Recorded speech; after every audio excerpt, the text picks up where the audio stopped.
The big news we are tracking, the Reserve Bank of India has announced that 2,000 rupee banknotes are being withdrawn from circulation. But the Reserve Bank has importantly pointed out that this doesn't mean that they stop being legal tender. That means you can still make payments, receive payment in 2,000 rupee banknotes. They are still acceptable legal tender. But they've encouraged all Indians to exchange these banknotes, exchange these 2,000 rupee notes from banks before the 30th of September. My colleague Sunil Prabhu joining us for more details on this. And Sunil, lots of questions that people have right now, and the Reserve Bank of India has issued an FAQ as well. But the most important question, is this demonetization 2.0? The bank is saying that you can exchange these notes before 30th September.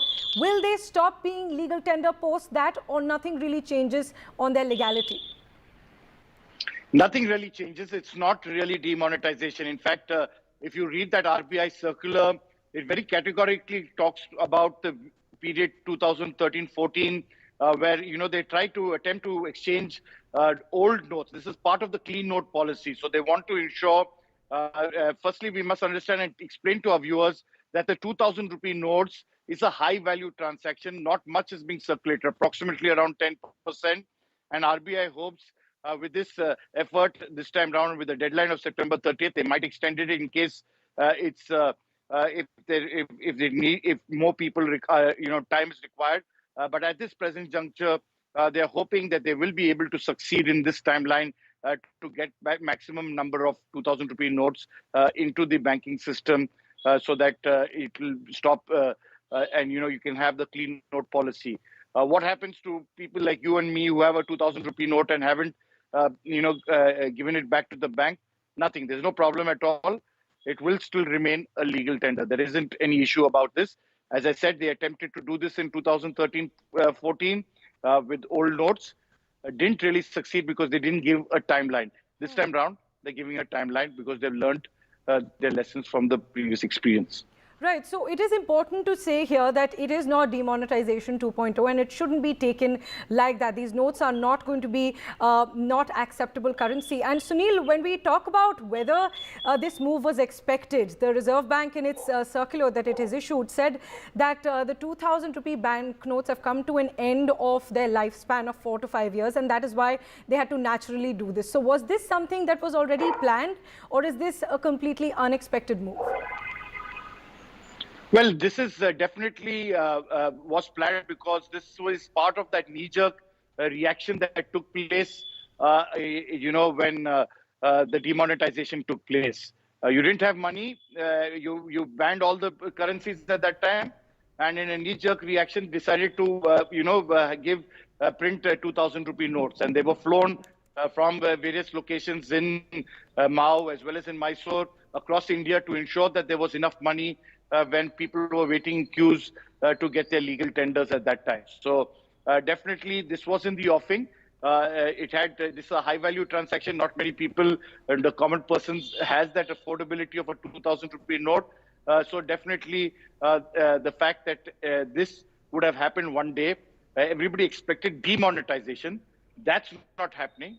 What is happening is it will remain a legal tender, but they want to stop circulation and printing these notes, and hopefully this will bring an end to those 2,000 rupee notes. Right, Sunil, thanks very much for joining us with those details. So as Sunil Prabhu has repeatedly mentioned, this is not demonetization. 2,000 rupee notes are still going to be legal tender. The Reserve Bank has said that these notes were introduced to meet the currency requirement when 500 and 1,000 notes were banned.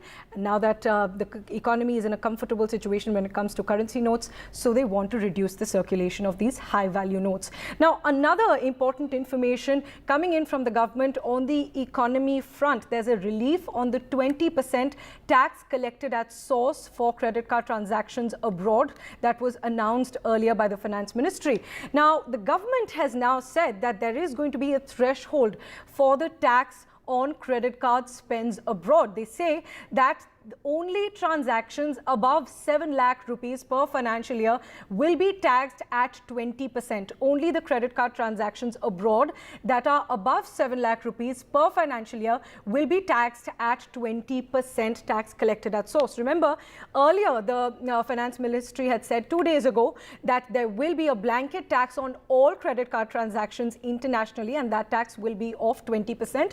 But now the government has made it clear that there will be no tax on credit card spends below 7 lakh per financial year, and you'll only be taxed beyond that limit of 7 lakh rupees. So if you're spending less than 7 lakh for a year abroad, you're free from any tax, and these transactions below 7 lakh have been excluded from the RBI's liberalized remittance scheme, and that's why this tax has been waived off. But there's no change for taxes for medical and educational expenses, as they remained as they were, and the government, even in its previous announcement 2 days ago, had made no changes to these medical and educational expenses.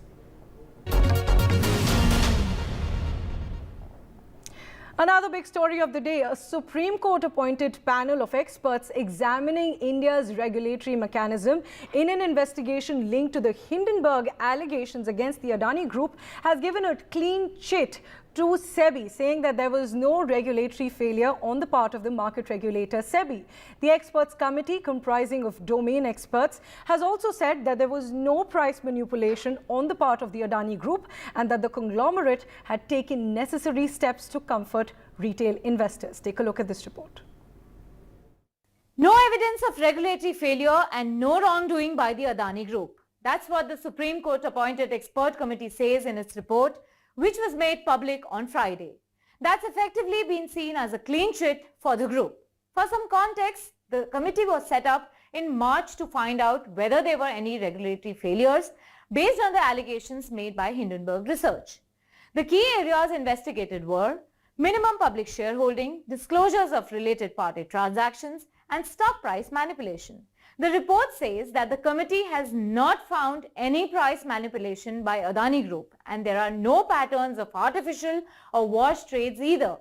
It has also said that the volatility that was seen in the Indian markets after the Hindenburg report wasn't out of ordinary. What's more, the interim report said that the Enforcement Directorate has found that some entities took short positions on Adani stocks before the Hindenburg report was published. It was found that the short sellers profited when the prices of the shares crashed. The committee has called for a thorough investigation into these entities in a time-bound manner. Now, beyond the allegations, the committee also lauded Adani Group for taking necessary steps to comfort the retail investors. The empirical data shows the retail investment exposure to Adani stocks has increased multifold after Jan 24th. Adani Group has taken mitigating measures to bring down its debt and build confidence. All in all, it's a significant day in the Adani-Hindenburg case. And that's because the expert panel, which includes stalwarts from judiciary to industry names, has cleared the Adani Group of any wrongdoing. And there are several reactions also coming in. Listen in to some of the top voices from the Supreme Court. So for today, for the Adani Group, it's a very happy day. You yourself had pointed out in your introductory remarks that they have also gone ahead and said that the Adani Group has in fact, apart from continuing with its normal course of business, gone ahead and taken certain steps to mitigate and to ensure that investor confidence is restored. I think, when you look at the collectivity of the evidence, the collection of evidence that has been gathered in the report and using high quality data, it is very difficult to actually say that there has been something hanky-panky that's been done. Sure. And bottom line is, if you don't have the evidence, if you don't have the smoking gun, then you cannot pin it on fraud. Well, from what the report shows, as of today, it has not found any malfeasance or misfeasance on the part of the Adani Group, whether it be a case of stock price manipulation, whether it be a case of complying with related party transactions, whether it be a case for keeping minimum public shareholding, etc., etc. The report seems to suggest that there is no material to support any of these accusations which were being flung against the group earlier. And let's take a look at how the stocks performed on this day when this expert committee report came out. Markets snapped their 3-day losing streak and they gained, led by Adani Group stocks. Sensex gained 298 points, ended at 61,730, while Nifty gained 73 points and ended at 18,203. The Adani Group stocks were the top gainers after the expert panel report came out. Adani Enterprises shares were up 3%, while Adani Ports shares gained 4%. Moving on to the other big story, Prime Minister Narendra Modi is in Japan's Hiroshima to attend the G7 Leaders Summit. He's also going to meet the Quad leaders there in Japan after the Quad in Australia was cancelled. The Prime Minister has started his 3-nation tour from Japan. He's also going to visit Papua New Guinea and Australia in the coming few days. And on the agenda are the economic and global issues that the economy is facing right now. Take a look at this report. The Prime Minister's first stop on his 3-nation tour. He touched down in Japan's Hiroshima for the G7 summit, where talks regarding peace, stability, food and energy security are high on the agenda. If they sign up and meet with US President Joe Biden cancelling his trip to Australia due to the crucial debt ceiling talks in Washington, the Quad leaders are likely to meet in Hiroshima on the margins of the G7 summit. The Prime Minister will be in Hiroshima till the 21st of May, after which he heads to Port Moresby, where he will host the 3rd summit of the Forum for Indo-Pacific Islands Cooperation with the Prime Minister of Papua New Guinea. Prime Minister Modi, who has bilateral engagements, including a meeting with Anthony Albanese, top business CEOs and the Indian diaspora in Sydney, will continue with his scheduled trip to Australia despite the Quad meet being cancelled. His 3-nation tour will be a hectic one as over 40 engagements have been lined up. The Prime Minister will interact with over 24 world leaders in summits, while he has scheduled bilaterals in Hiroshima with Korea, Vietnam, France, Japan and the United Kingdom. Meanwhile, flying into Japan for the gathering of world leaders and becoming the first British Prime Minister to visit the city destroyed by a US atomic bomb in 1945, Rishi Sunak announced a British ban on import of Russian diamonds and Russian-origin copper, nickel and aluminium, while the US said it would blacklist 70 entities from receiving exports and introduce over 300 new sanctions on individuals, entities, vessels and aircraft. This, as our Foreign Secretary asserts that our regular participation at the G7 summits points to increasing recognition that we should be a part of any serious effort to resolve global challenges, including those of security and development. He added that this is even salient in the context of our ongoing presidency of the G20 and our particular efforts to prioritize the interests and concerns of the global south. Parmeshwar Bava for NDTV. Now moving on to a shocking story from Uttar Pradesh. A student of Uttar Pradesh's Shiv Nadar University allegedly shot and killed his woman classmate on campus before shooting himself dead, according to the police. The 21-year-old later killed himself at the boys' hostel, and both were third-year students of BA Sociology. My colleague Saurabh Shukla reports from the university campus. The distraught father of a 20-year-old woman, a student of the prestigious Shiv Nadar University in Noida, near Delhi, shot dead by her classmate on Wednesday. The shocking incident, caught on CCTV, shows the accused meeting the victim at the university's dining hall, hugging her and then shooting her dead. College प्रशासन इतनी fees जमा कराता है, बच्चे उनके भरोसे लोग माँ बाप यहाँ छोड़ के जाते हैं, पूरे देश के बच्चे यहाँ पढ़ते हैं और हमारा बच्चा छिन गया यहाँ से। उस पुलिस प्रशासन और सरकार इसको संज्ञान में लेके इनके खिलाफ सख्त सख्त कार्रवाई करे, मुझे न्याय दिलाए। After the murder, the accused went to his hostel room and shot himself. Both the students were third-year students of BA Sociology at the university. दोनों पूर्व से परिचित हैं और इनकी फ्रेंडशिप थी और उसी फ्रेंडशिप को लेके इनमें आपस में कुछ तनाव चल रहा था। जो प्राथमिक तथ्य इस तरह के जो वहाँ के स्टूडेंट्स ने हमें बताए हैं, वहाँ की फैकल्टी और हॉस्टल वार्डन्स ने हमें बताए हैं। बाकी जो डिटेल्स हैं उसमें हम बाकी फर्दर इन्वेस्टिगेशन के बाद उनको शेयर करेंगे। जो पिस्टल यूज़ की है, ये कौन से पिस्टल है और क्या पता चल पाया है कि पिस्टल एक्वायर कैसे की इस लड़के ने? कंट्री मेड पिस्टल है। पिस्टल कैसे एक्वायर करी गई उस पर भी इन्वेस्टिगेशन अब किया जाएगा। Few hours after the incident, the university administration still unable to answer how the accused had a pistol on campus. तो उसके लिए कमेटी भी हमने जांच की कि भाई कैसे आया, कहां से आया होगा, पता कर रहे हैं और पुलिस भी इसकी जांच कर रही है बिकॉज ये मामला गंभीर है। We are outside mortuary house of Noida. You can see in pictures, father of the died girl is sitting here.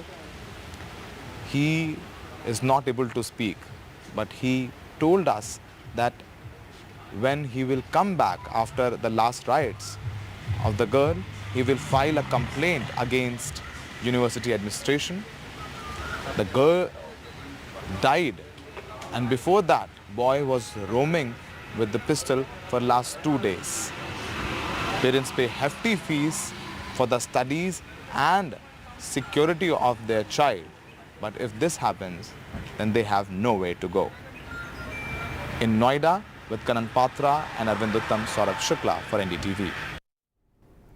And moving on to political news now, after choosing Siddaramaiah as the next Karnataka Chief Minister, the next task for the Congress party is to choose a cabinet for the Karnataka government. And the question is, who will be a part of Siddaramaiah's cabinet among all the MLAs? Siddaramaiah and DK Shiv Kumar, were in the national capital to finalize on the Karnataka cabinet, meeting several leaders, and lobbying is on in full swing ahead of the swearing in Karnataka on Saturday. In fact, high-profile politicians have been invited to attend the swearing-in on Saturday. The Congress party has sent invites to several like-minded opposition parties for the swearing-in ceremony. The West Bengal Chief Minister and TMC Supremo Mamata Banerjee has been invited, but she will not attend the swearing-in ceremony. Among the other invitees, Sharad Pawar, Hemant Soren, Nitish Kumar and Tejasvi Yadav have also been invited, and they are going to attend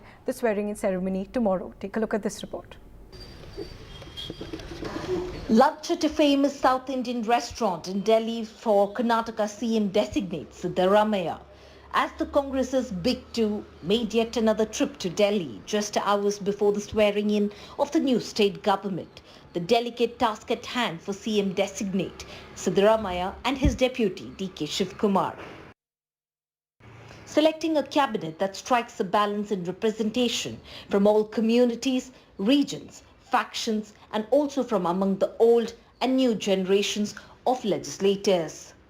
We have a long way to go. We have to implement this guarantee. That is the priority, and we will do it. This time for sure the arrangements are on in full swing at Kantirva Stadium for the swearing-in ceremony that is scheduled for tomorrow. The last time, yes, the arrangements were on and it was put on pause by Delhi after they got a call saying that the talks are still on between DK Shiv Kumar and Siddaramaiah. But now that things have been sorted, what you see is a full-fledged arrangement plan that is on, right from seating arrangements that are being considered to the red carpets that are being laid out, and you have several other people who have been working day and night here to ensure that the swearing-in ceremony will take place as per schedule. Another tricky area for the Congress right after settling the who will be CM question. How to send out a message of a united opposition ahead of the crucial 2024 Lok Sabha election. If some top opposition faces skip the swearing-in. Not invited, Delhi Chief Minister Kejriwal, Telangana CM KCR, West Bengal CM Mamata Banerjee invited but to skip. All Congress CMs invited to attend. Bihar Chief Minister Nitish Kumar invited to attend. Congress sources say at least 15 cabinet ministers will be sworn in after Siddaramaiah and DK Shiv Kumar take oath. In Bengaluru, with Kumar, Shrija for NDTV. So all eyes on the swearing-in ceremony tomorrow. But while the Karnataka elections, the results were great for the Congress party, the impact is not limited to Karnataka. The eye is on the 2024 Lok Sabha elections, and many are saying that the 2023 Karnataka election results set the tone for the 2024 Lok Sabha elections. But the BJP has hit out at the Congress and is confident of a victory in the 2024 Lok Sabha elections. My colleague Vasudha spoke to the Minister of IT, Rajiv Chandrasekhar, and he said that the Karnataka results will have no impact on the Lok Sabha elections 2024, and the Lok Sabha 2024 results are a foregone conclusion. Listen in. I start with the very basic question: what are the BJP's major learnings from the Karnataka elections of 2023? No, I think it's a little too early for us to get to what are the learnings. Certainly, our leadership, both at the center and at the state, will look into what were the causes, what were the reasons, and what changes need to be done. Mr. Chandrasekhar, this you've spoken about it earlier also. The Congress guarantees have actually seemed to have made an impact.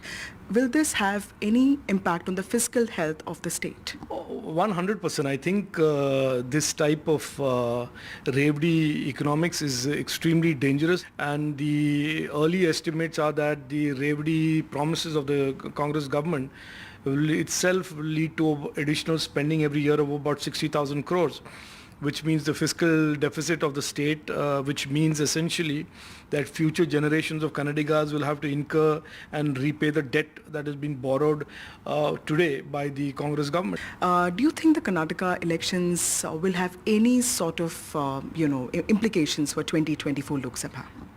No, not at all. I don't believe that at all, and I think nobody who is a sane observer of the progress that India has made over the last 9 years compared to the previous 65 years will ever have an inkling of doubt about which way the country wants to go, which way the people of India want to move. Our Prime Minister is taking the country forward where every generation of young Indian, to current and in the future, can hold their head up high, with their hard work, with their enterprise, create something for themselves, and have the government be an enabler of success rather than being a roadblock, and government enjoy the success of their citizens rather than exploit them.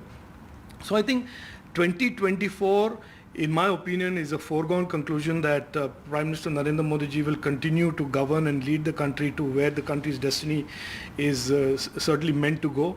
And but that is not at all implying that the opposition parties will not make the job more difficult or make it more, or muddy the water even more. But that they will do, and I think they are reduced to doing that. But Karnataka 2023 has no implication on India 2024. Moving on to Maharashtra now, the state with one of the highest GDPs in the country is grappling with a water crisis, especially in districts like Jalna and Hingoli. Astonishing visuals show villagers scrambling several feet down into a well to fetch water, risking their lives, showing how real the crisis is. Take a look at our report. To fetch one pot of drinking water, villagers in Nashik in Maharashtra forced to lower themselves into wells that are now nearly dry. So desperate is the situation that despite the risk of broken limbs and even a fatal fall, people here have no choice but to endanger themselves as a heat wave grips the state, leaving wells and ponds dry. These shocking visuals from Nashik as people desperately scrabble for clean drinking water. पानी की समस्या है और सभी गांव में है, पर बेलपाड़ा गांव में समस्या बहुत अच्छी है, पानी वो खराब है, सब महिला को तकलीफ हो रही है और महिला भी दूर दूर कर पानी लेके आती है, पर हमारे प्रशासन को विनती है और पानी की समस्या को मिटाई जाए। पानी की समस्या सच में बड़ी है, पुरानी समस्या है, क्रॉनिक समस्या है, लेकिन शासन और प्रशासन मिलकर हम ये सारे समस्याओं का समाधान ढूंढने के लिए निकले हैं। In Jalna and Hingoli districts of the rain-shadow Marathwada region, the worst affected, 18 villages and slums are facing a severe water shortage. In Hingoli, water tankers are the only answer. People here have to walk several kilometers for a little bit of water. The Met Department has predicted that the monsoon may reach Maharashtra around the 11th of June. But even the slightest delay could make it intolerable for villages like these, grappling with a severe water shortage. With Kanaya Khandelwal in Hingoli and Pooja Bhardwaj in Mumbai, Saurabh Gupta, NDTV. Time for a short break now. News continues on the other side. Stay tuned.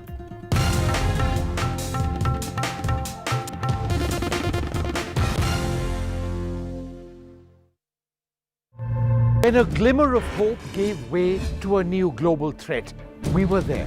As our soldiers squared off against a hostile neighbor for yet another freezing winter, we were there.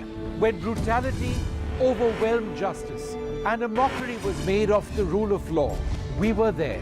When the death of our first Chief of Defence Staff united our nation, we were there. Hope, justice, the truth. Left, right and centre with me, Vishnu Shom, Monday to Thursday, 9 p.m. on NDTV 24/7.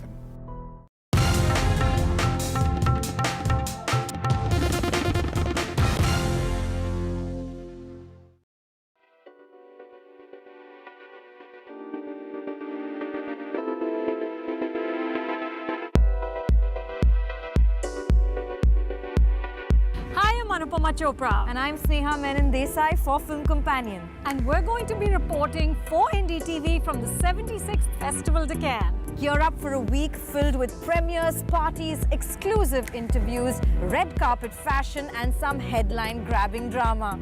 Aishwarya Rai Bachchan will be there, so will Sara Ali Khan and Sunny Leone, and Harrison Ford and Johnny Depp. In the coming week, the tiny French town of Cannes will once again transform into the world's cinema capital.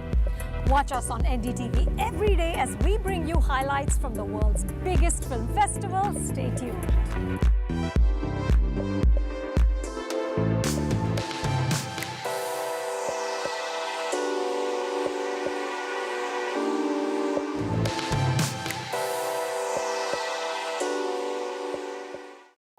Debates are essential not just for journalism but for humanity. It ignites our mind, opens it up for counter-opinion. To hear all views, opinion of all hues. Which is why the oldest running debate show on Indian news television is not 23 years old, but young at 23. इस initiative को मैं अभिनंदन करता हूं कि सच को सच के रूप में पेश करने का उन्होंने साहस दिखाया. So let us begin the big fight. Gadgets 360 is here to help you with all your tech needs. Gadget 360, Gadget Love. Gadgets 360, Gadgets Love. You too can get some gadget love with buying guides, expert reviews, and all the latest news on Gadgets 360. This is NDTV. No noise, no shouting, and most importantly, no lies. Our lead story tonight. Big international story. India is closely watching it. Doctor doctor बनना है? मैंने सोचा अपनी life में मुझे pilot बनना है ताकि मैं पैसेंजरों को एक स्टेशन से दूसरे स्टेशन छोड़ सकूं। बेटी हमारी पढ़ लिख लेगी तो अच्छा बनेगी, अच्छा काम करेगी तो हमारी भी इज्जत बनेगी। पढ़ो जितना भी पढ़ा जाए, चाहे हमको मजदूरी करके भी पैसा लगाना पड़े इनके पीछे, लगाएंगे।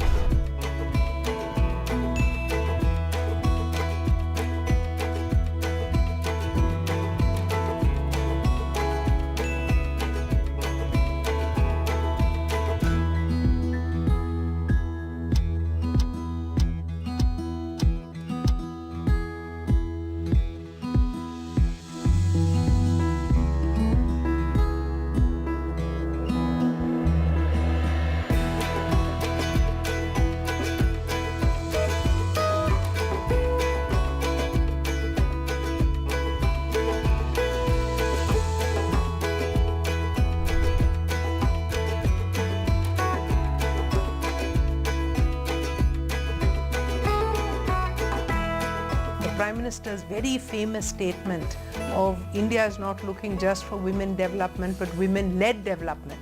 The milestones achieved are creditable, but the journey is far from over. The big significant difference in the last 9 years, compared to, let's say, the previous 25 years. I feel that, over the next decade, women entrepreneurs and women in workforce are going to explode.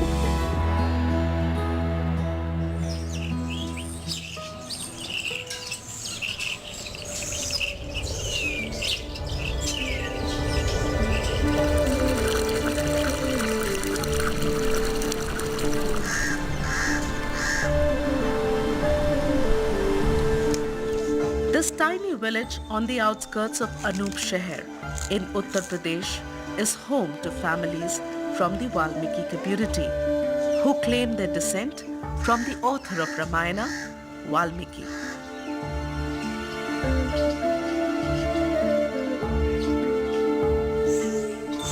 As the village comes to life, Anshika is already getting ready for school. A quick revision before the day starts.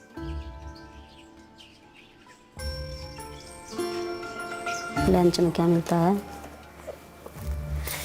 चावल, पाव भाजी और चने और तीसरे lunch में केले. Her mother, Anita Devi, did not have access to school, and much like the adult population of this village, she is uneducated. She makes her living doing odd cleaning jobs. But for her daughter, she has higher ambitions. अपने बच्चों को ये सोचते हैं कि हमारा बच्चा अच्छा बने. अब ये तो ये पता है कि क्या बनेगी, डॉक्टर नहीं बनेगी, मास्टर नहीं बनेगी, क्या बनेगी? डॉक्टर. डॉक्टर बनना है?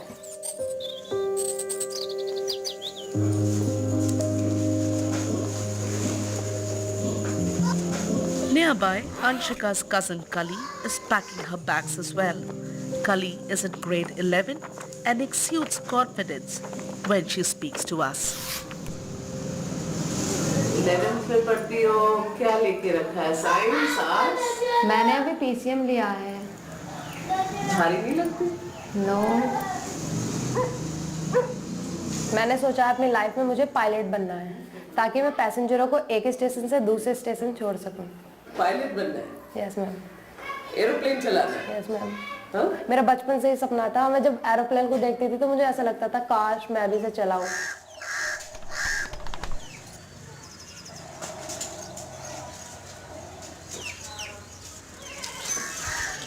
Anshika and Kali tell the story of the girl-child education in India, a distressing statistic that has shown vast improvement over the last decade. Enrollment of girls in secondary education has increased from over 75% in 2014-15 to over 79% in 2020-21. And yet the drop-off rate for girls in secondary education remains high. The Beti Bachao, Beti Padhao campaign was launched in 2015, and the experts say it has helped push the conversation to front and center. We are seeing education levels rise. Women do significantly better than the men throughout schooling. In fact, now the gross enrollment rate, even in the higher education space, the gender divide there is almost gone. Women are as likely to go to college as men in India today. Overall, attaining goals of education policy happen only when governments pay specific attention to girl child and women and disadvantaged social classes.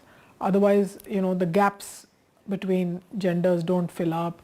Otherwise, the gaps between general population and disadvantaged social groups don't fill up. So I would assume that in the days to come, there will be more that will be seen. Anshika and Kali are students at Pardada Pardadi Educational Society, started by this man 22 years ago. Sam Singh, an expat, he decided on heading home after 40 years of high-flying corporate job in the US.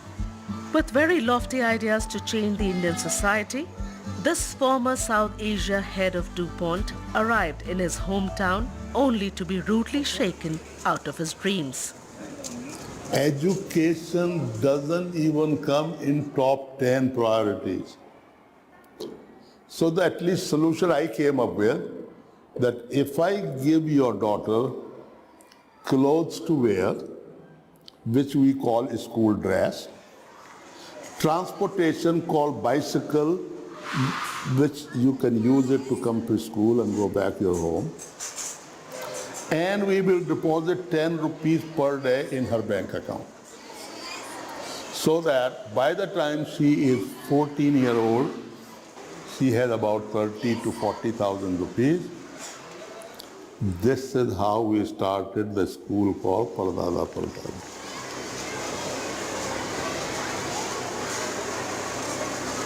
An important component of whether a girl child remains in school or drops out is nutrition and access to food. Under Prime Minister's Poshan Abhiyan, the scheme was expanded with the expectation that it will reach 118 million children. In India, for a girl child, a hot meal is a ticket to education.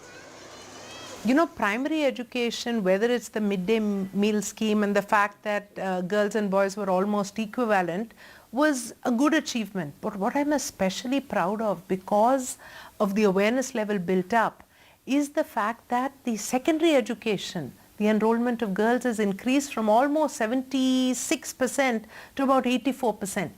Now this is fantastic.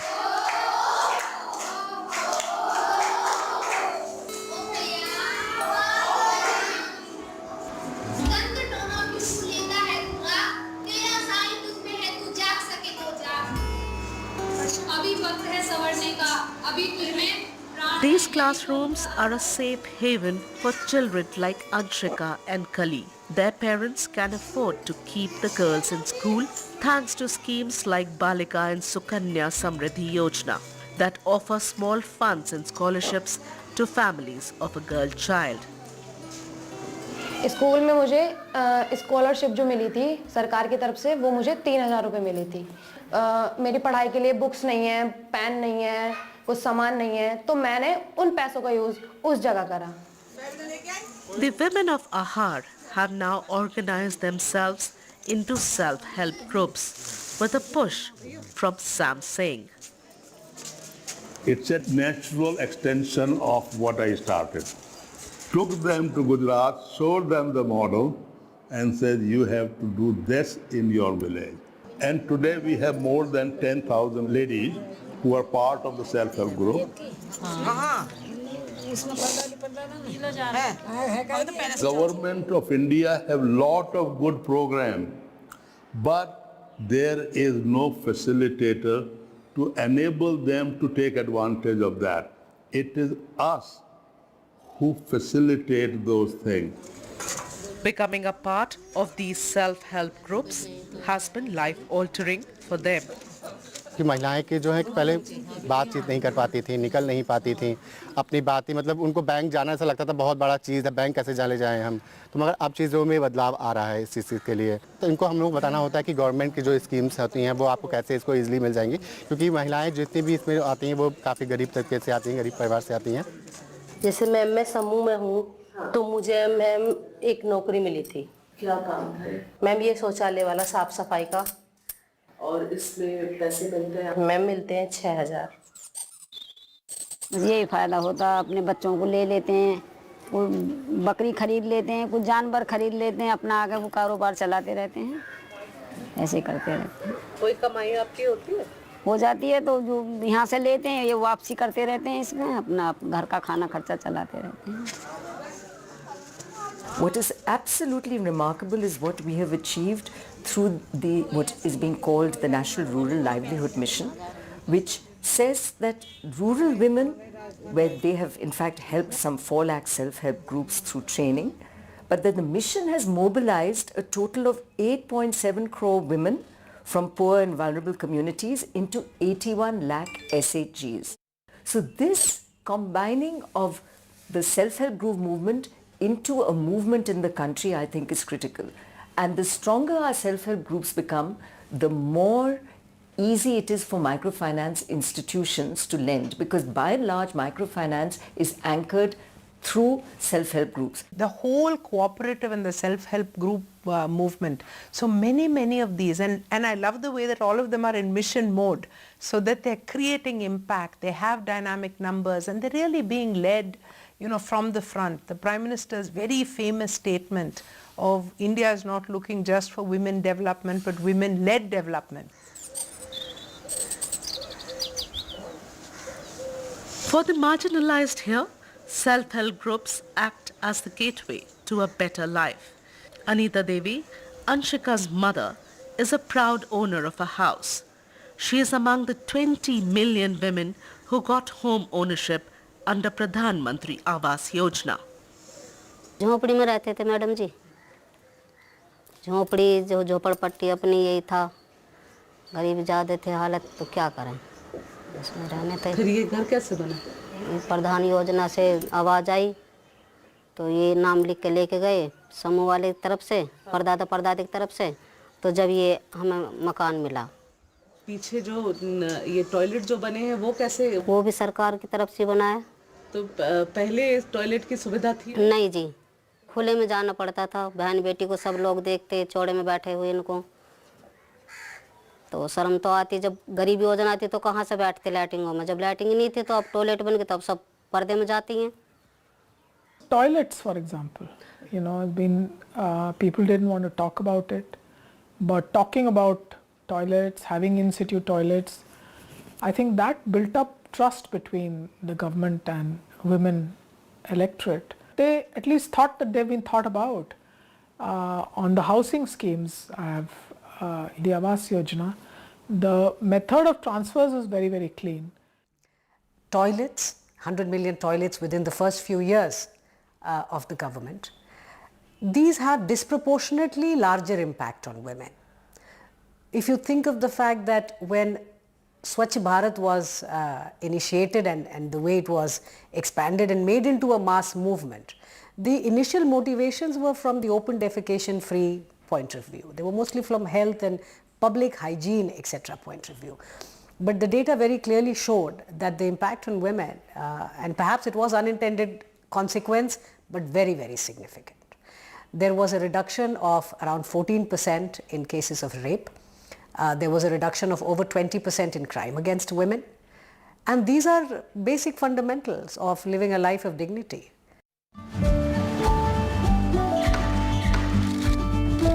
Ahead of boys in studies, fighter pilots and combat officers, world champions, home owners, founders, leaders, women who vote and who hold the power to sway elections. The story of a girl child and a woman in India is slowly shifting.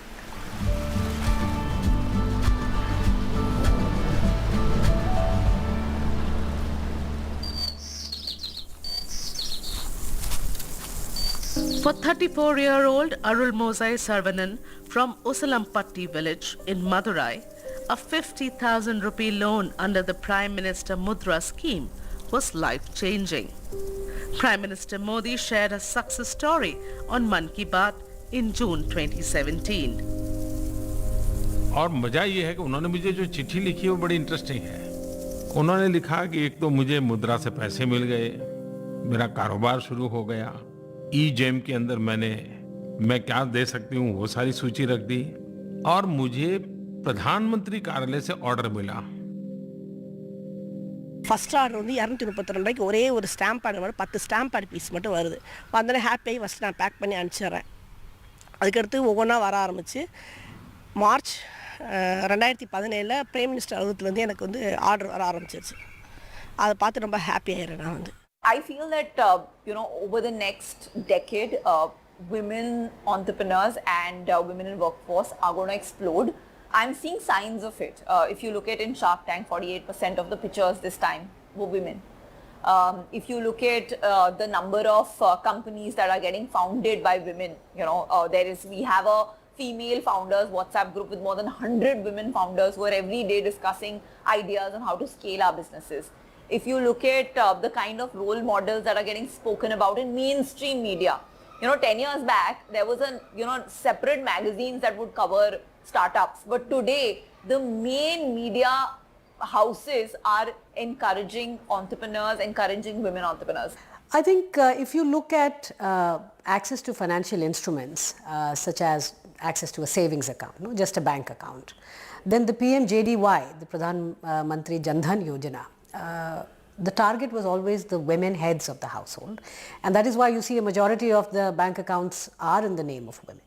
We have savings, we have insurance, we have payments, increasingly access to financing in the form of loan, credit, through the Mudra scheme. And again, the data seems to suggest that as far as the Shishu, this is the smallest segment of the Mudra. Again, disproportionately large number of women are accessing these finances.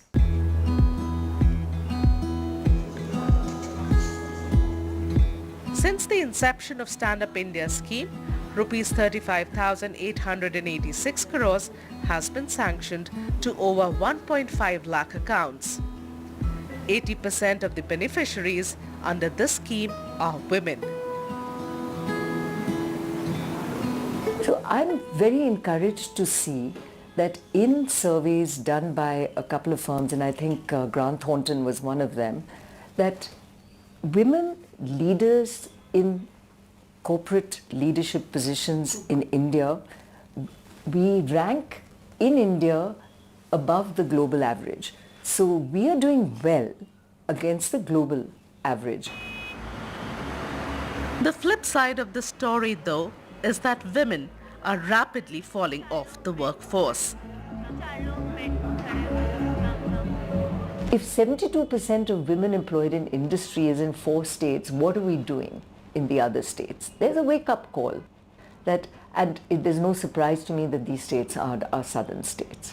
You know, out of like the 440 million women in India who could be working, more than 320 million are not employed, and that is discouraging. But I do feel, looking and hearing at women and seeing what's happening in organizations, that this number is going to change dramatically over the next 5 years. I think the buzz around the world is India is truly a happening place. And in this happening place, I'm very happy that a new age of the Indian women is being represented, and the world is waking up to see it.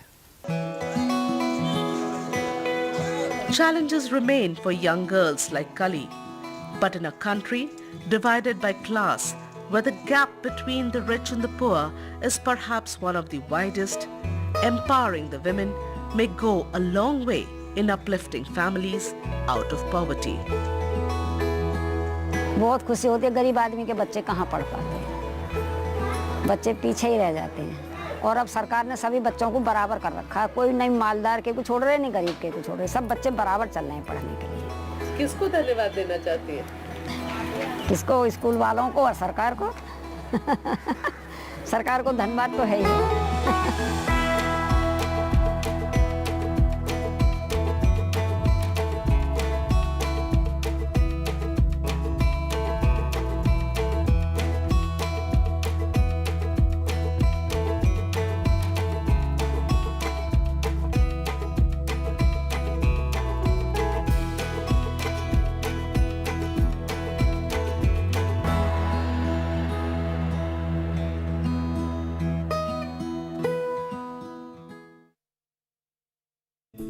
When a glimmer of hope gave way to a new global threat, we were there.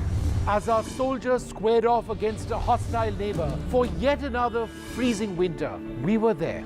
When brutality overwhelmed justice and a mockery was made of the rule of law, we were there. When the death of our first Chief of Defence Staff united our nation, we were there. Hope, justice, the truth. Left, right and centre with me, Vishnu Shob, Monday to Thursday, 9 p.m.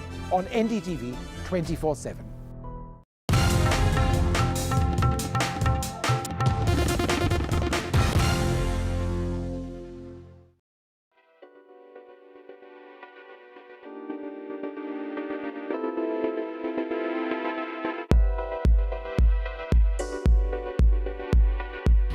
Anupama Chopra, and I'm Sneha Menon Desai for Film Companion, and we're going to be reporting for NDTV from the 76th Festival Deccan. Gear up for a week filled with premieres, parties, exclusive interviews, red carpet fashion and some headline-grabbing drama.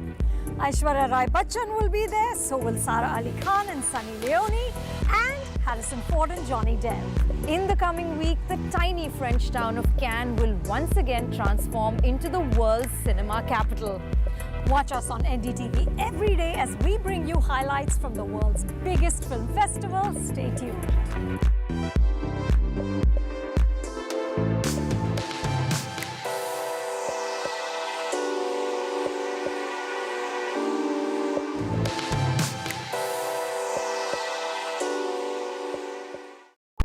Debates are essential not just for journalism but for humanity. It ignites our mind, opens it up for counter-opinion. To hear all views, opinion of all hues. Which is why the oldest running debate show on Indian news television is not 23 years old, but young at 23. इस initiative को मैं अभिनंदन करता हूं कि सच को सच के रूप में पेश करने का उन्होंने साहस दिखाया. Let us begin the big fight. Gadgets 360 is here to help you with all your tech needs. Gadget 360, Gadget Love. Gadgets 360, Gadgets Love. You too can get some gadget love with buying guides, expert reviews, and all the latest news on Gadgets 360. This is NDTV. No noise, no shouting, and most importantly, no lies. Our lead story tonight. Big international story India is closely watching it.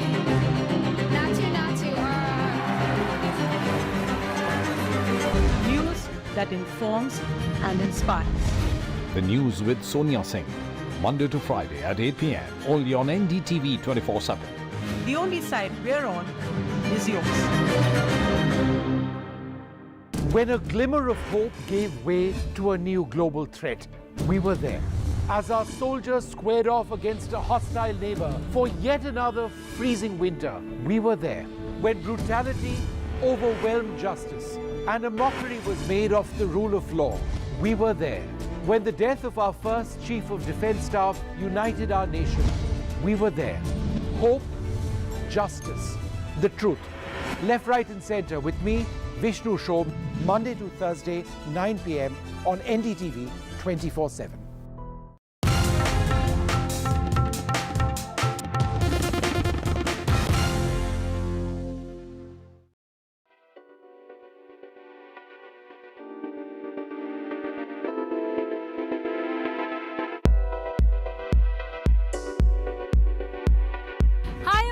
Chopra. And I'm Sneha Menon Desai for Film Companion. And we're going to be reporting for NDTV from the 76th Festival de Cannes. Gear up for a week filled with premieres, parties, exclusive interviews, red carpet fashion and some headline-grabbing drama. Aishwarya Rai Bachchan will be there, so will Sara Ali Khan and Sunny Leone, and Harrison Ford and Johnny Depp. In the coming week, the tiny French town of Cannes will once again transform into the world's cinema capital. Watch us on NDTV every day as we bring you highlights from the world's biggest film festival. Stay tuned.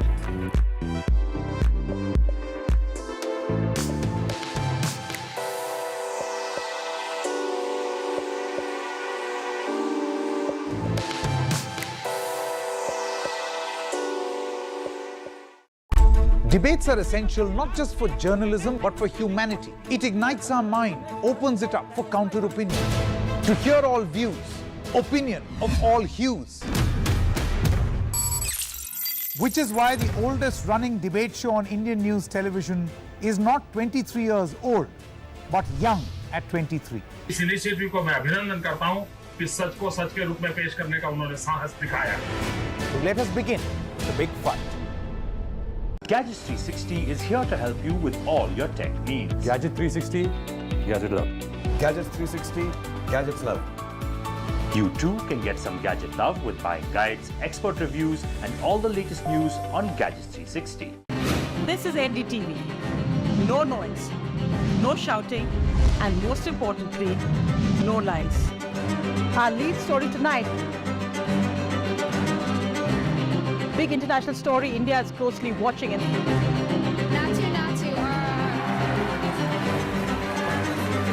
News that informs and inspires. The news with Sonia Singh, Monday to Friday at 8 p.m. only on NDTV 24/7. The only side we're on is yours. When a glimmer of hope gave way to a new global threat, we were there. As our soldiers squared off against a hostile neighbor for yet another freezing winter, we were there. When brutality overwhelmed justice and a mockery was made of the rule of law, we were there. When the death of our first Chief of Defence Staff united our nation, we were there. Hope, justice, the truth. Left, right and centre with me, Vishnu Shobh, Monday to Thursday, 9 p.m. on NDTV 24/7.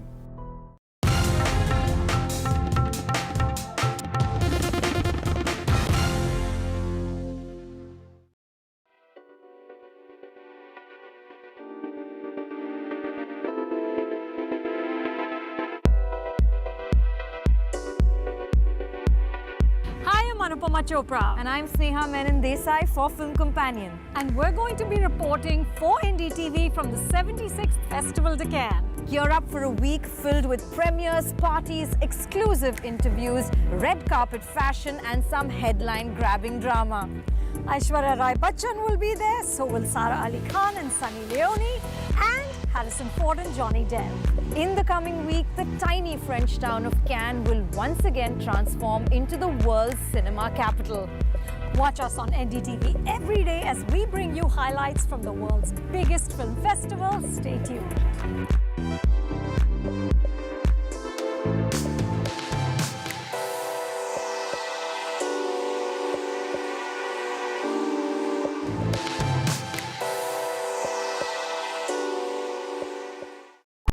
Debates are essential not just for journalism but for humanity. It ignites our mind, opens it up for counter-opinion. To hear all views, opinion of all hues. Which is why the oldest running debate show on Indian news television is not 23 years old, but young at 23. इस initiative को मैं अभिनंदन करता हूं कि सच को सच के रूप में पेश करने का उन्होंने साहस दिखाया. So let us begin the big fight. Gadgets 360 is here to help you with all your tech needs. Gadget 360, Gadget Love. Gadgets 360, Gadgets Love. You too can get some gadget love with buying guides, expert reviews, and all the latest news on Gadgets 360. This is NDTV. No noise, no shouting, and most importantly, no lies. Our lead story tonight.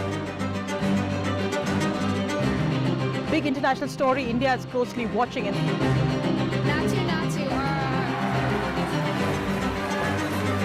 News that informs and inspires. The news with Sonia Singh, Monday to Friday at 8 p.m. only on NDTV 24/7.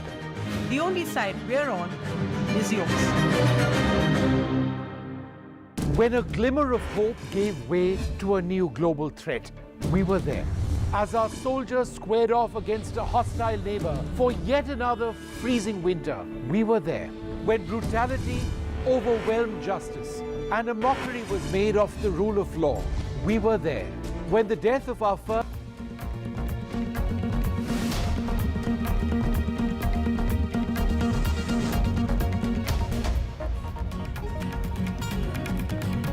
Hello and welcome to NDTV 24/7. I'm Priyanshi Sharma. There's a lot that has happened. 2,000 notes have been withdrawn from circulation. On the other side, the government has issued a clarification on the 20% tax collected at source for international credit card transactions. We'll get you details on all those top stories and more. First, take a look at the headlines.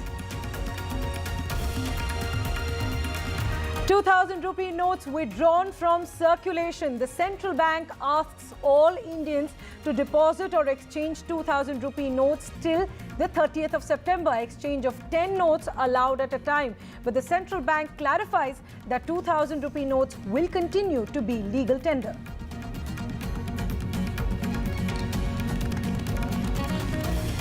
Relief on the 20% tax on credit card transactions abroad. The government clarifies that the 20% tax collected at source on international credit card transactions will only apply to payments above 7 lakh rupees per financial year.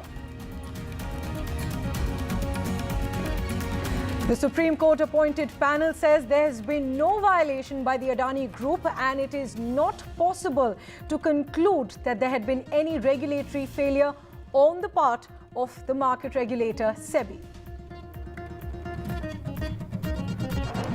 A horrific case from Noida. A third-year student of Shiv Nadar University allegedly shot and killed a female classmate on campus before shooting himself dead in the boys' hostel. And it's countdown to Karnataka's grand swearing-in ceremony on Saturday. Last rounds of meetings of DK Shivkumar and Siddaramaiah with the High Command in Delhi come to an end. Suspense over the cabinet remains while West Bengal Chief Minister Mamata Banerjee is set to skip the show of opposition unity. Nitish Kumar and MK Stalin confirm their participation. Prime Minister Narendra Modi in Japan's Hiroshima for the G7 summit in the first leg of his power-packed three-nation visit. The Prime Minister receives a warm welcome from the Indian diaspora. Key bilaterals, including one with Ukrainian President Zelensky and a meeting with Quad leaders lined up ahead.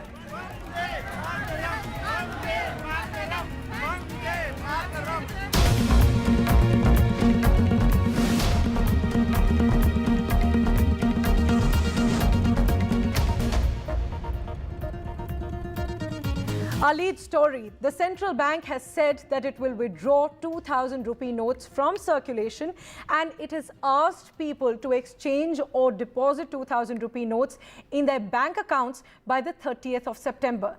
Now, the central bank also said that the exchange facility for 2,000 rupee notes will begin from the 23rd of May and you can exchange 10 2,000 rupee notes at a time. Importantly, the Reserve Bank has clarified that these notes, these 2,000 rupee notes will still remain legal tender. So while the exchange is only allowed till the 30th of September, even if you're not able to exchange your 2,000 rupee notes by then, even after that, they will be legal tender, which means you can still make payments and receive payments in 2,000 rupee notes. Now, the RBI has told all banks to stop issuing 2,000 rupee notes immediately. But why has the Reserve Bank really done this? The RBI said that printing the 2,000 rupee notes in November 2016 started after Prime Minister Narendra Modi's government scrapped 1,500 rupee notes overnight. The bank said that the objective of introducing 2,000 rupee banknotes was met once banknotes in other denominations became available in adequate quantities. And that's why these 2,000 rupee notes are being withdrawn. But three things to note here which are important. Though the 2,000 rupee notes will continue to be legal tender, the Reserve Bank is withdrawing this currency. Number two, the Reserve Bank has mentioned the timeline. You can exchange these notes only from May 23rd to September 30th. And number three, they can be withdrawn at any bank with 10 notes being withdrawn at one time. Now, we are also getting reactions on this. The former Finance Minister of India, P. Chidambaram, has tweeted saying that as expected, the government and the RBI have withdrawn the 2,000 rupee notes and given time until September 30th to exchange the notes. He said the 2,000 rupee note is hardly a popular medium of exchange. We said this in November 2016 and we have been proved correct. He added that the 2,000 rupee note was a band-aid to cover up the foolish decision, as he calls it, of demonetizing 500 and 1,000 rupee notes. And he says demonetization has come full circle. My colleague Sunil Prabhu gets us more details on this top story. If you read that RBI circular, it very categorically talks about the period 2013-14, where, you know, they try to attempt to exchange old notes. This is part of the clean note policy. So they want to ensure, firstly, we must understand and explain to our viewers that the 2,000 rupee notes is a high value transaction. Not much is being circulated, approximately around 10%. And RBI hopes with this effort this time around, with the deadline of September 30th, they might extend it in case if more people time is required. But at this present juncture, they are hoping that they will be able to succeed in this timeline to get back maximum number of 2,000 rupee notes into the banking system so that it will stop and you can have the clean note policy. What happens to people like you and me who have a 2,000 rupee note and haven't, given it back to the bank? Nothing. There's no problem at all. It will still remain a legal tender. There isn't any issue about this. As I said, they attempted to do this in 2013-14 with old notes. Didn't really succeed because they didn't give a timeline. This time round, they're giving a timeline because they've learned their lessons from the previous experience.